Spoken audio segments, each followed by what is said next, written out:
சில ஜோன்ஸ் வந்து நம்ம ட்ரேட் பண்ண மாட்டோம். ஓகேங்களா? கன்ஃபர்மேஷன்ஸ் வச்சு தான் ட்ரேட் பண்ணுவோம். எந்த மாதிரி ஜோன்ஸ்னா, உதாரணத்துக்கு இங்கே ஒரு ரேலி பேஸ் ரேலி இருக்கா? ஸோ எனக்கு பையிங் ஸ்ட்ரென்த்தில் தான் இருக்குது. இங்கே ரெசிஸ்டன்ஸும் பிரேக் ஆகிருக்கு. ஸோ இது சப்போர்ட் ஆக்ட் ஆகும் சான்ஸ் இருக்குது. கரெக்டாக?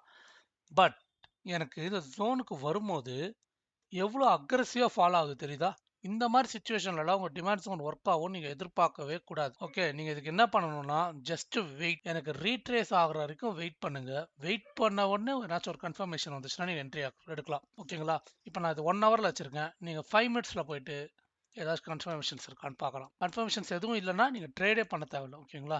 இப்போ எனக்கு இதில் கன்ஃபர்மேஷன் இருக்கான்னு பார்த்தீங்கன்னா எந்த கன்ஃபர்மேஷனும் இல்லை. ஓகேங்களா? ஸோ இதில் நான் ட்ரேடே பண்ண மாட்டேன். இது வந்து எனக்கு புல்லிஷ் என்கல்ஃபிங் இல்லை, ஞாபகம் வச்சுக்கோங்க. ஓகேங்களா? இப்போ எனக்கு செல்லு கன்ஃபர்மேஷன் இருக்குது பாருங்கள். கீழே வந்தோடனே ஒரு கன்சல்டேஷன் ஆகி திருப்பி செல்லாக இருக்கா? திருப்பி இங்கே வந்தோடனே ஒரு கன்சல்டேஷன் ஆகி செல்லாக இருக்கா?